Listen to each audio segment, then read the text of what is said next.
गोदान बोसोर बैसागु बिदाय फोरबो हाबाफारि खुंदों नैबे नोंथांनि हासुरा सेराव गामियाव बेखौ लानानै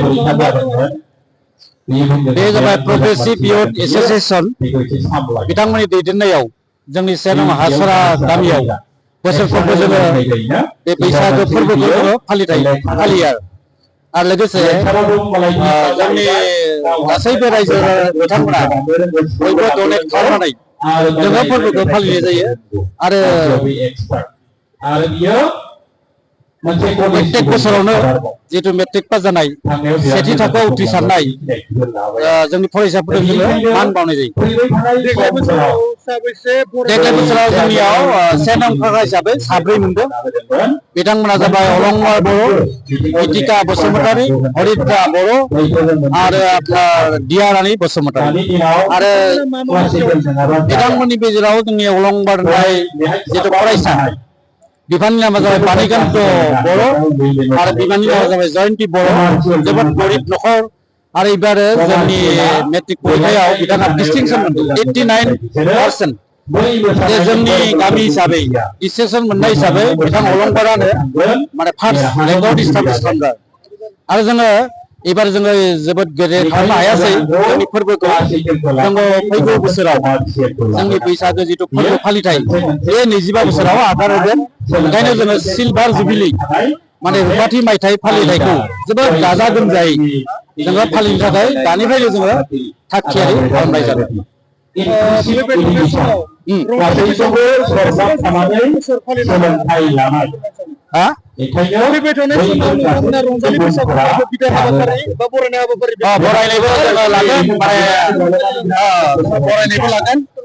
आरो बिलाइ फोरबोबो जों फालिगोन। ओंखायनो जोङो बेवहाय जोङो गाजा गोमजायै गासै रायजो राजा बिथांमोनखौनो आरो जोंनि साख्रियाला मानसिफोरखौ गासैखौबो सहाय सहयोग जोंखौ कअपारेसन खालामनो जोङो दानिफ्रायनो जोङो खावलायगोन। आरो जोबोद गोजोनथाव बाथ्रा जोङो 25 बोसोर फालिथायाव सिलभार जुबिलियाव जोङो मेगाजिन हिसाबै मेगाजिन मोनसे बनायनि जोङो थाग-थियारि खालामनाय जादों।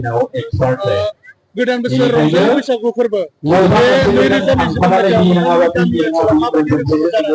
जोङो बेखौनो जों सोलोंथाइ बिथिङाव जोङो एवारनेस खालामनो थाखाय गासैबो फरायसुला फरायसुलि आरो माने गार्जेनफोरखौ माने सजाग खालामनो थाखाय कनसियास खालामनो थाखाय एवारनेस खालामनो थाखाय बेखौ जोङो हाबाफारि लानाय जादों। बेनि उनाव बैसागुनि सोमोन्दै बैसागो बे फोरबोआव रंजालि समाव जोङो गासैबो जोंनि बर' हारिया जोंनि बिटिसि ओनसोलाव गासैबो रायजो राजाफोरजों सुख सान्ति जायो। बयबो जे शिक्षा दीक्षा रांखान्थियाव बयबो दावगानो हायो बेखौनो जोङो खावलायनो नागिरो। फोरबो आथिखालाव बर'फोरनि गेजेराव दोरोङारि खान्थिनि जे सल'फोर दामनानै नुदों। नोंथांमोननि नैबे 1 नं हासुरा गामियाव हारिमु दामजुफोरखौ लानानै जोङो मोजां रोखोमै हारिमुखौ फोथांना लाखिनायखौ जों बेयाव माबायदि गोजोननाय दङ होननानै जोबोद गोजोननाय मोनदों।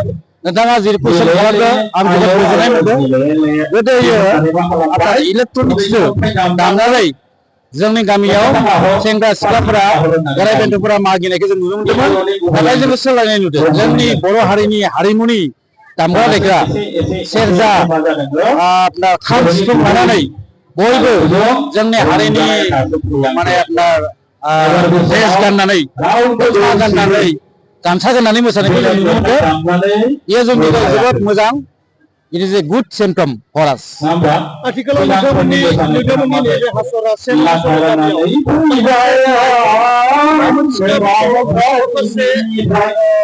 आरजाथावै ड्रेस गाननानै बेरायबाय थानायखौबो जों गोबां नुनो मोननाय जादों। बेफोर लाइमोन आइजो सिख्लासाफोरखौ माबायदि बर' हारिनि बे नंगौ बे मोनसे फेशनथ' फेशना गतिके सोलायबाय थायो ओंखायनो जोंनि हारिमुखौ रैखा खालामनो थाखाय जोंनि हौवासाफोरनि थाखाय गामसा आरो हिन्जावसाफोरनि थाखाय दखना लांगा गाननाय बेखौ जोङो जोबोद गुरुत्व होदों बयबो फोरबोआव जोङो गाननांगौ आरो बेनिफ्राय हारिनि हारिमुखौ लाखिनो थाखाय जोंनि निजस्व निजिनि ड्रेसखौ जों गाननानै दिन्थिनांगौ गुबुननि सिगाङावबो बेखौ जोङो बयखौबो खावलायदों बयखौबो अनुरद खालामदों we appeal to all जे जोङो जोंनि हारिखौ जोंनि हारिनि हारिमुखौ रैखा खालामबाथाय जोंनि ड्रेसखौ गानथारनांगोन आरो गुबुननि ड्रेसखौ जुदि जोङो गाननानै दिन्थिबाथाय बेयो जोंनि थाखाय हारिनि खहा जागोन ओंखायनो जोङो गासैखौबो जोंनि हारिनि ड्रेसखौ गाननो थाखाय जों बयखौबो खावलायो बे सेन' हासन गंगोनानि देंखो बेखौ माबोरै फोथांना लाबोफिनगोन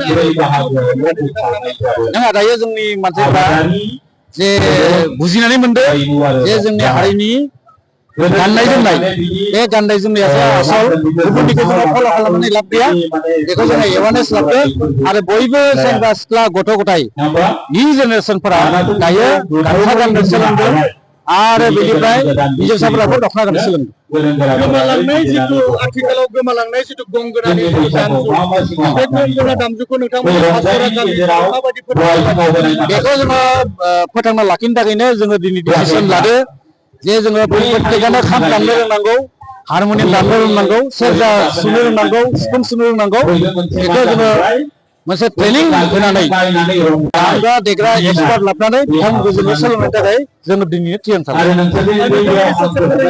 फरायसा फरायसुलिफोरखौ जोङो गासैबो मोजाङै फरायनांगोन आपनार समा थिननाय रखमै जोङो कम्पिटिटिभ जुगाव चेलेन्ज खालामनोबाथाय बेखौ चेलेन्ज लानाय हिसाबै जोङो बयखौबो खावलायदों मोजाङै फालिनांगौ